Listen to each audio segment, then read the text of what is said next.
إن الحمد لله نحمده ونستعينه ونؤمن به ونتوكل عليه ونعوذ بالله من شرور أنفسنا ومن سيئات أعمالنا من يهده الله فلا مضل له ومن يضلله فلا هادي له وأشهد أن لا إله إلا الله وحده لا شريك له وأشهد أن محمدًا عبده ورسوله أما بعد أعوذ بالله من الشيطان الرجيم بسم الله الرحمن الرحيم يا أيها الذين آمنوا اتقوا الله حق تقاته ولا تموتن إلا وأنتم مسلمون يا أيها الناس اتقوا ربكم الذي خلقكم من نفس واحدة وخلق منها زوجها وبث منهما رجالا كثيرا ونساء واتقوا الله الذي تساءلون به والأرحام إن الله كان عليكم رقيبا يا أيها الذين آمنوا اتقوا الله وقولوا قولا سديدا يصلح لكم أعمالكم ويغفر لكم ذنوبكم ومن يطع الله ورسوله فقد فاز فوزا عظيما قال الله سبحانه وتعالى وما خلقت الجن والإنس إلا ليعبدون وقال تعالى فمن شاء منكم أن يستقيم لمن شاء منكم أن يستقيم وقال عز وجل فمن شاء فليؤمن ومن شاء فليكفر وقال تعالى إنا هديناه السبيل إما شاكرا وإما كفورا وقال جل شانه لا إكراه في الدين قد تبين الرشد من الغي وقال تعالى ولو شاء ربك لآمن من في الأرض كلهم جميعا أفأنت تكره الناس حتى يكونوا مؤمنين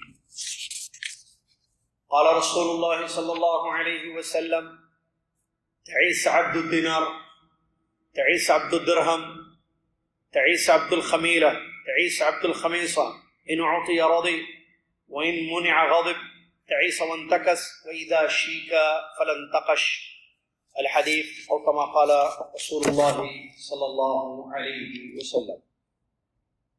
تمام تعریف ہر قسم کی بڑائی اور کبریائی اس اللہ تبارک و تعالیٰ کے لیے ہے جس نے ساتوں آسمان اور ساتوں زمینوں کو پیدا کیا اور عرش پر مستوی ہے.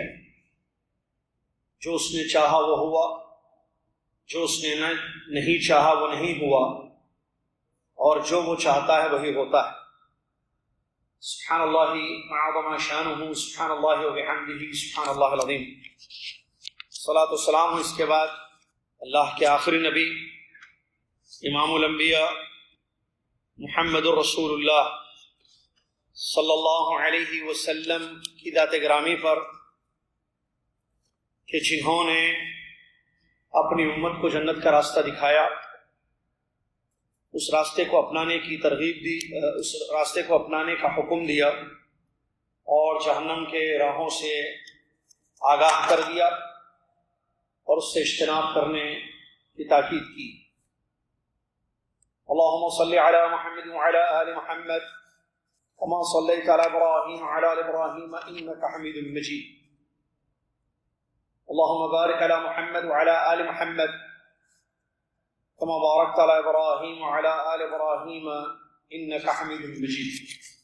حمد و صلات کے بعد آج 30 ربیع الاول 1443 ہجری مطابق 5 نومبر 2021 عیسوی خطبہ جمعہ کا اردو میں آپ کی خدمت میں خلاصہ پیش کیا جا رہا ہے. آج جس موضوع پر خطبہ ہوا وہ ہے آزادی کی حقیقت. بڑا پیارا موضوع ہے اور بڑی اہم باتیں مختصر ہمارے خطیب صاحب نے بیان فرمائی ہیں. آزادی کی حقیقت. لفظ آزادی کو لے کر کافی عرصے سے باتیں ہوتی ہیں، خصوصاً غیر مسلمین کی جانب سے، کہ بھائی اسلام میں آزادی نہیں ہے اور آزادی ہمارے پاس ہے۔ غرب اس کا دعویٰ بھی ہے کہ ہم لوگ آزاد لوگ ہیں، ہمارے پاس آزادی ہے، آپ لوگ محدود ہیں، آزاد نہیں ہیں۔ معلوم ہونا چاہیے کہ آزادی یہ انسان کی ضرورت ہے اور زندگی کے لیے اس کا ہونا لازمی ہے۔ اگر ہم غور کریں تو انسان کے حقوق میں سے ایک حق یہ ہے کہ وہ آزاد رہے، یہ حقوق انسان میں سے ہیں۔ اگر آزادی نہیں ہے تو زندگی کا مزہ بھی نہیں ملے گا۔ آدمی زندہ رہ کر بھی آزادی کے فقدان سے، نہیں ہونے سے، اندرونی طور پر مردہ رہے گا۔ ظاہر میں وہ کھائے گا، پیے گا، چلے گا، پھرے گا، لیکن اس کی آزادی چونکہ نہیں ہے تو وہ اندرونی طور پر مردہ تصور کیا جائے گا، پریشان رہے گا، سکون اور چین اس کی زندگی میں نہیں رہے گا۔ فطرت انسانی یہ چیز چاہتی ہے کہ انسان آزاد رہے، اور اگر ہم ہمارے دین اسلام پر غور کریں تو اسلام نے اس حق سے جو کہ آزادی ہے انسان کو محروم نہیں رکھا ہے، بلکہ انسان کو یہ حق دیا ہے کہ وہ آزاد زندگی گزارے۔ آزادی اس کو دی ہے اسلام نے۔ اللہ نے انسان کو عقل دیا ہے، اللہ نے عقل جو کہ نعمت ہے، اللہ تعالیٰ نے انسان کو طاقت دی ہے، نعمت، اختیار کا حق اس کو دیا ہے، یہ آزادی ہے انسان کی۔ اللہ نے عقل دی ہے، وہ اپنے عقل کا استعمال کرے اور صحیح راستے کو اپنائے۔ اگر عقل کا استعمال صحیح نہ کرے تو وہ غلط راستے کو اپنائے گا، تو آزادی ہے اس کے پاس۔ اس آزادی کا استعمال کیسے وہ کر رہا ہے یہ اس پر ڈیپینڈ کرتا ہے، صحیح یا غلط۔ طاقت دی ہے اللہ نے انسان کو، اپنی طاقت کا وہ صحیح بھی استعمال کر سکتا ہے، غلط بھی استعمال کر سکتا ہے، آزاد ہے وہ اپنی طاقت کو لے کر۔ اسی طریقے سے مشیت، چاہنا یا ارادہ آپ اس کو کہیں، آپ چاہیں نماز پڑھیں، چاہے سو جائیں، آپ چاہیں مسجد کا رخ کریں، چاہے حرام راستے کا رخ کریں۔ مشیت، ارادہ، آپ ارادہ خیر کا کریں یا شر کا کریں، اختیار ہے آپ کو، بندہ مجبور نہیں ہے، بندہ مختار ہے۔ یہ آزادی اسلام نے دی ہے۔ ساتھ میں یہ کہا کہ اس آزادی کی حقیقت یہ ہے کہ آپ، یا اس آزادی کا صحیح فائدہ، اس نعمت کا صحیح فائدہ یہ ہے کہ آپ صحیح رخ اختیار کریں، خیر کی راہ، خیر کا راستہ، بھلائی کا راستہ آپ اختیار کریں۔ قرآن مجید میں کئی آیتیں ملتی ہیں ہمیں، چند آیتیں خطبے میں پیش کی گئی، 4-5 میں بھی پڑھ کر آپ کو سناتا ہوں، جس سے معلوم ہوتا ہے کہ اسلام میں آزادی ہے، اسلام میں آزادی ہے۔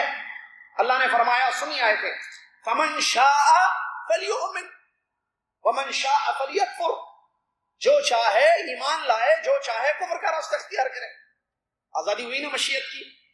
دوسری آیت اللہ نے فرمایا، لِمَنْ شَاءَ مِنْكُمْ أَنْ يَسْتَقِيمَ، تم میں سے جو چاہے استقامت کا راستہ اپنائے، سیدھا راستہ۔ تیسری آیت اللہ نے فرمایا، إِنَّا هَدَيْنَاهُ السَّبِيلَ، إِنَّا هَدَيْنَاهُ السَّبِيلَ إِمَّا شَاكِرًا وَإِمَّا كَفُورًا، ہم نے انسان کو راستہ دکھا دیا، اب چاہے وہ شاکر بنے، شکر گزار بنے، یا ناشکرہ بن کر زندگی گزارے۔ آزادی ہوئی نا۔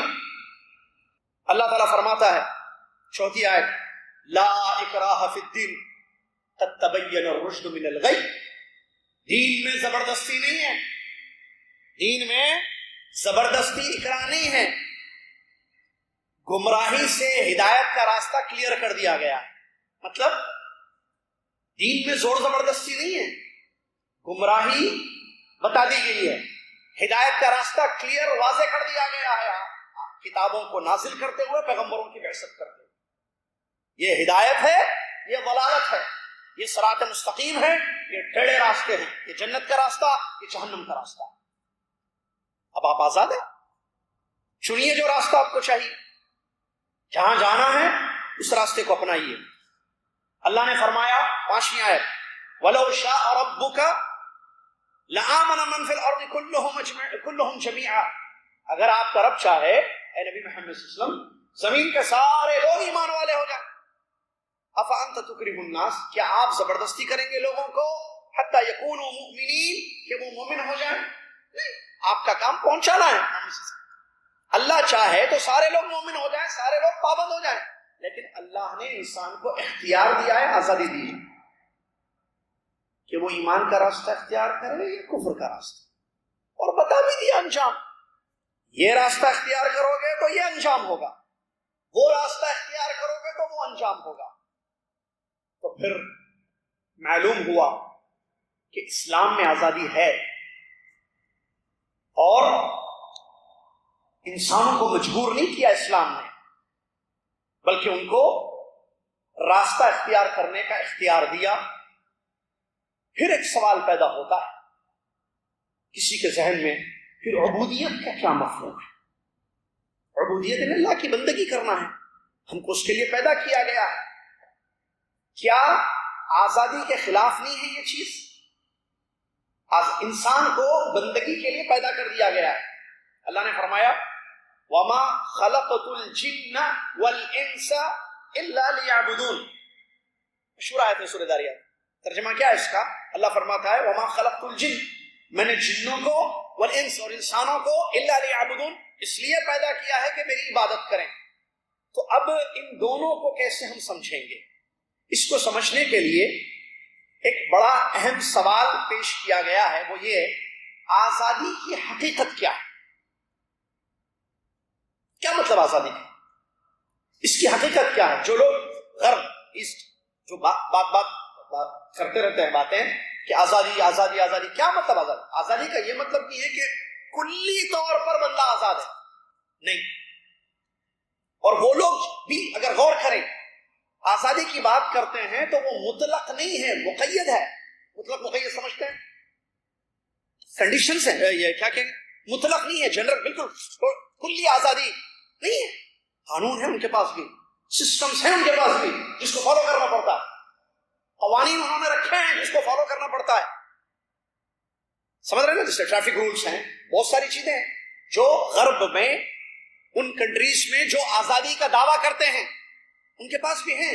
اس کا مطلب مطلق آزادی نہیں ہے، پھر محدود ہے آزادی، اس کی لمٹس ہیں آزادی کی ان کے یہاں بھی۔ آپ آزاد تو ہیں لیکن آپ قانون کا خلاف نہیں جا سکتے ہیں، ورنہ آپ جو ہے مجرم قرار پائیں۔ آپ سسٹم کے خلاف نہیں ہٹیں گے، سسٹم سے ہٹیں گے تو آپ جو ہے مجرم اور گنہگار تصور کیے جائیں گے۔ تو اس کا مطلب پھر آزادی پوری نہیں ہوئی نا بھائی، محدود ہے۔ تو یہ، اور جو بات کرتے ہیں کہ ہم آزاد ملک کے رہنے والے ہیں، تو کہاں آزاد ملک؟ یا آزاد دیش کے ہیں تو آزاد دیش نہیں ہوا نا، یہ محدود ہے قوانین اور انظمہ۔ اور آپ جو ہے کسی اور پر، کسی اور کی زمین، کسی اور کی چیزوں کو حاصل نہیں کر سکتے ہیں، کریں گے تو آپ مجرم ہوں گے، کیونکہ یہ اس کی چیز ہے۔ آپ اپنی آزادی کا استعمال کرتے ہوئے آپ اس کی جائیداد یا اس کی اشیاء، خواص، اس کے خاص چیزیں، اس کو حاصل نہیں کر سکتے ہیں، وہ اس کو جو ہے ہڑپ نہیں کر سکتے ہیں، کیونکہ سسٹم کے خلاف ہے یہ چیز اور قانون کے خلاف ہے یہ چیز۔ تو کیا معلوم ہوا؟ آزادی مطلق نہیں ہے، مقید ہے۔ اور پھر جہاں تک ہم بات کریں اسلام کی کہ اسلام نے آزادی دی ہے، تو آزادی کا یہ مطلب نہیں ہے۔ آزادی کی حقیقت یہ ہے کہ راستے آپ کے سامنے واضح کر دیے گئے ہیں، اب آپ آزاد ہیں ایمان کا راستہ اختیار کرنے میں یا کفر کا راستہ، لیکن اللہ چاہتا ہے کہ آپ ایمان کا راستہ اختیار کریں۔ آپ عبادت کرنے نہیں کرنے میں آزاد ہیں، اطاعت کرنے میں، نافرمانی میں آزاد ہیں، خیر کا راستہ، شر کا راستہ اختیار کرنے میں آپ آزاد ہیں، لیکن اس کا یہ مطلب نہیں ہے آزادی کا کہ آپ کوئی بھی شر کا راستہ، غلط راستہ اختیار کریں، بلکہ اسلام میں بھی اگر آپ غور کریں محدود ہیں۔ آزادی وہ کیسے؟ اللہ تعالیٰ نے انسان کو پیدا کیا، خالق اللہ ہے، باقی تمام چیزیں مخلوق ہیں۔ اللہ نے فرمایا اللہ خالق کل شیء، اللہ ہر چیز کا خالق ہے۔ انسان پیدا ہوا، بندہ پیدا ہوا، وہ اب دیکھیے عبودیت کو سمجھے، آزادی اور عبودیت۔ انسان پیدا ہوا تو وہ بندہ ہے، وہ اپنی مرضی سے پیدا نہیں ہوا، اللہ کی مرضی سے پیدا ہوا ہے۔ اللہ نے مرد بنانا چاہا مرد بنا، عورت بنانا چاہا عورت بنا۔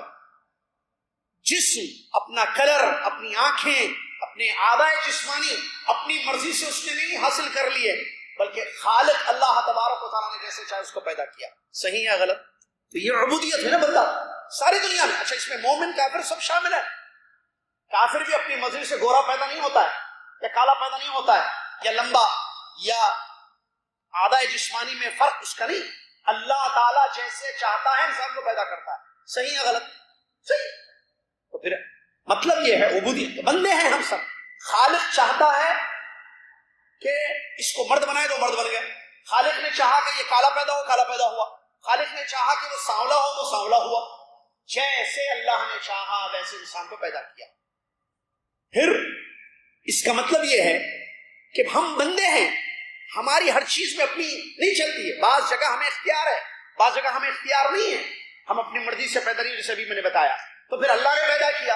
ہاں جہاں تک راستوں کا تعلق ہے، ایمان اور کفر کا، اطاعت اور فرما برداری کا، خیر یا شر کے راستوں کو چننے کا جہاں تک معاملہ ہے، تو اسی صورت میں پھر وہاں پر بندے کو اختیار ہے، وہاں آزادی ہے۔ لیکن اس آزادی کا یہ مطلب نہیں ہے کہ انسان غلط راستے کو اختیار کرے، بلکہ اللہ تعالیٰ نے جس کو عقل سلیم سے نوازا اور فطرت سلیمہ سے نوازا تو اپنی فطرت کا صحیح استعمال کرے، اپنی عقل کا صحیح استعمال کرے۔ اللہ نے اس کو طاقت دی، اس کا صحیح استعمال کرے۔ اللہ نے اس کو چوائس دی ہے، اختیار دیا ہے، تو اس کا صحیح استعمال کرے اور اللہ کی بندگی کرتے ہوئے زندگی گزارے، خیر کے راستے پر چلے، شر سے بچے تاکہ انجام اس کا خیر ہو۔ اللہ تبارک و تعالیٰ نے یوسف علیہ السلام کی دعوت کو قرآن میں نقل کیا۔ دیکھیں کس طریقے سے جب جیل میں وہ تھے، حضرت یوسف علیہ السلام قیدیوں کو دعوت دے رہے ہیں، ان کو توحید سمجھا رہے ہیں، ان کو عبودیت سمجھا رہے ہیں۔ آزاد تو ہیں آپ، لیکن عبودیت یہ ہے کہ آپ اللہ کی عبادت کرو، عبودیت یہ ہے کہ آپ اللہ کے احکام پر عمل کرو، اللہ جیسے چاہتا ہے ویسے زندگی گزارو، تاکہ اللہ راضی ہو اور اللہ کا حق یا آزادی کا صحیح مفہوم ہو اور آزادی کا صحیح اختیار ہو۔ اللہ تعالیٰ نے بیان فرمایا، یوسف علیہ السلام نے جو اپنے ساتھیوں سے کہا تھا، یا صاحبی السجن اارباب متفرقون خیر ام اللہ الواحد القہار ما تعبدون من دونه الا اسماء سمیتموها انتم وآباؤکم ما انزل اللہ بها من سلطان ان الحکم الا للہ امر الا تعبدوا الا ایاہ ذلک الدین القیم ولکن اکثر الناس لا يعلمون۔ یہ ہے حقیقت اسلام میں آزادی کی۔ اللہ تبارک و تعالیٰ نے بیان فرمایا کہ یوسف علیہ السلام نے اپنے ساتھیوں سے جو قید میں تھے جیل میں، ان سے کہا، اے میرے ساتھیوں جیل کے، مجھے بتاؤ کیا الگ الگ ارباب، الگ الگ رب جن کی عبادتیں کی جاتی ہیں وہ بہتر ہیں یا ایک قاہر اللہ تبارک و تعالیٰ، قہار اللہ تبارک و تعالیٰ وہ بہتر ہے؟ تم جن چیزوں کی اللہ کے سوا عبادت کرتے ہو وہ نام ہیں جو تم نے اور تمہارے آبا اور اجداد نے گڑھے ہوئے ہیں، اللہ نے کوئی اس کی دلیل نہیں نازل کی ہے، حکم صرف اللہ کا چلتا ہے، اور اس کا حکم یہ ہے کہ تم صرف اسی ایک اللہ کی عبادت کرو۔ یہی مضبوط دین ہے، لیکن اکثر لوگ نہیں سمجھتے ہیں۔ دیکھیں کس طریقے سے آزادی کا صحیح استعمال کرنے کی طرف دعوت دی یوسف علیہ السلام نے کہ اپنی عقلوں کو استعمال کرو، دیکھو کہ ایک رب بہتر ہے یا الگ الگ رب بہتر ہے؟ بہت سارے رب ہیں جن کی عبادت کی جا رہی ہے، یہ خیر ہے کہ اس راستے کو چنیں آپ، یا خیر یہ ہے کہ ایک رب کا راستہ اختیار کریں اور عبادت اسی ایک کی کریں جو ایک رب ہے جس نے ہم سب کو پیدا کیا ہے، اور اللہ ایک رب کے سوا جس کی عبادت کی جاتی ہے وہ صرف نام ہے، لوگوں نے گڑ رکھے ہیں۔ ہمارے کہا کہ تم لوگوں نے، تمہارے آبا اور اجداد نے، کہ یہ سب جو ہے عبادت کے لائق ہے، اور یہ گڑی ہوئی چیزیں ہیں، اللہ نے کوئی حجت اس کی نہیں دی ہے، کوئی حجت نہیں نازل کی ہے یا کوئی دلیل نہیں دی ہے۔ اس کی دلیل تو یہ ہے کہ ایک اللہ رب خالق ہے، وہی حقیقی معبود ہے، اسی کی عبادت کی جائے گی، اس کے سوا کسی کی عبادت نہیں کی جائے گی۔ اور حکم بھی اللہ تبارک و تعالیٰ کا یہی ہے کہ انسان ایک اللہ کی عبادت کرے، اور یہی اللہ کے یہاں دین ہے، لیکن اکثر لوگ اس کو سمجھتے نہیں۔ اسی طریقے سے اللہ تبارک و تعالیٰ نے قرآن کی دوسری آیت میں یہ بات بیان فرمائی کہ اللہ کی عبودیت یہ اس کا حق ہے، اس کے سوا غیر اللہ کے لیے عبادت کرنا یہ بندے کی آزادی کا غلط استعمال ہے، یہ صحیح مفہوم نہیں ہے آزادی کا کہ میں آزاد ہوں، میں کیوں اللہ کی عبادت کروں، میں غیر اللہ کی عبادت کروں گا، تو یہ آزادی صحیح آزادی نہیں ہے۔ یہ آپ اس کو آپ سمجھ رہے ہیں کہ یہ آزادی ہے اور میری مرضی، میں چاہے جس کی عبادت کروں، تو یہ غلط ہے۔ اللہ نے فرمایا قل ای شیء اکبر شہادہ قل اللہ شہید بینی وبینکم وأوحي إلي هذا القرآن لأنذركم به ومن بلغ أئنكم لتشهدون أن مع الله آلهة أخرى قل لا أشهد قل إنما هو إله واحد وإنني بريء مما تشركون۔ دیکھیں ترجمہ دیکھیں اس آیت کا، کہہ دیجئے اے نبی محمد صلی اللہ علیہ وسلم، آپ فرما دیجئے سب سے بڑی گواہی کیا ہے کہ اللہ ایک عبادت کے لائق ہے۔ سب سے بڑی گواہی اللہ خود اس بات پر گواہ ہے سب سے بڑا کہ وہ عبادت کے لائق ہے، اور میری طرف یہ وحی کی گئی کہ یہ قرآن اللہ کا کلام ہے، جس قرآن سے میں تم کو اور جن جن لوگوں تک یہ قرآن پہنچتا ہے ان لوگوں کو میں ڈراؤں۔ کیا تم اس بات کی پر گواہ ہو؟ اے لوگو، کیا تم اس بات کی گواہی دیتے ہو کہ اللہ کے سوا کوئی اور بھی ہے جو معبود ہے؟ اگر تم گواہی دیتے ہو تو یہ غلط ہے، جھوٹ ہے۔ جہاں تک میرا معاملہ ہے، محمد صلی اللہ علیہ وسلم فرمایا قل، آپ کہہ دیجیے نبی سے، لا اشہد، میں اس کی گواہی نہیں دیتا ہوں، کس کی؟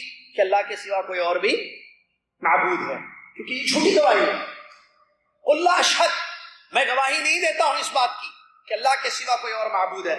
پھر قل، کہہ دیجیے نبی صلی اللہ علیہ وسلم، انما ہوا الہ واحد، یقیناً وہ ایک سچا معبود ہے، واننی بریء مما تشرکون، اور میں بری ہوں، آزاد ہوں، دور ہوں، بیزار ہوں، یا بری ہوں، برات کا اظہار کرتا ہوں ان تمام چیزوں سے جو تم شرک کرتے ہو یا اللہ کے ساتھ ملاتے ہو۔ عبودیت کو اللہ کے نبی صلی اللہ علیہ وسلم نے اپنی حدیث میں بھی بیان کیا ہے، عبودیت کو کہ انسان اللہ کے سوا بہت ساری چیزوں کی عبادت کرتا ہے، اس کو اس طریقے سے بھی اللہ کے نبی صلی اللہ علیہ وسلم نے سمجھایا۔ کیا؟ تعیس عبد الدینار، دیکھیے عبد الدینار کہا، تعیس عبد الدرہم، تعیس عبد الخمیرہ، تعیس عبد الخمیسہ، ان اعطی رضی و ان منع غضب۔ نبی صلی اللہ علیہ وسلم نے فرمایا دینار کا بندہ، سنیے عبد الدینار کیا مطلب؟ عبد الدینار دینار کا غلام، عبد کا معنی غلام ہے، بندہ، دینار کا غلام، دینار پیسہ، درہم کا غلام، چادر کا غلام، کمبل کا غلام، خاک آلود ہوا، نامراد ہوا، برباد ہوا۔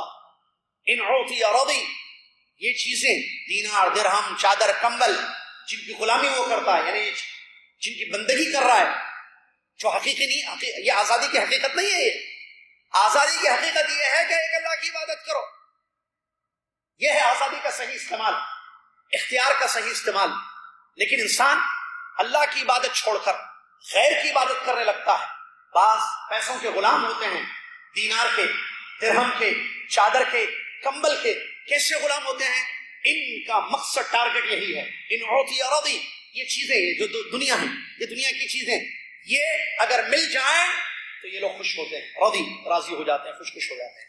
وَإِن مُنِعَ، اگر دینار و درہم، چادر اور کمبل سے ان کو منع کر دیا جائے، یہ چیزیں نہیں دی جائیں، تو اسی صورت میں غضب، یہ لوگ غصہ ہو جاتے ہیں، ناراض ہوتا ہے۔ تو یہ کیا ہو گئے؟ یہ غیر اللہ کی عبادت کرنے والے لوگ ہو گئے، نعوذ باللہ۔ یہ صحیح اللہ، حقیقی اللہ کی عبادت کرنے والے لوگ نہیں ہیں۔ کیوں؟ کیونکہ پیسے، چادر، دینار، درہم یہ اسباب ہیں، ضرورتیں ہیں دنیا کی، ان کے لیے خوشی اور غم نہیں ہے کہ یہ ملے تو ہم خوش، یہ نہ ملے تو ہم غصہ۔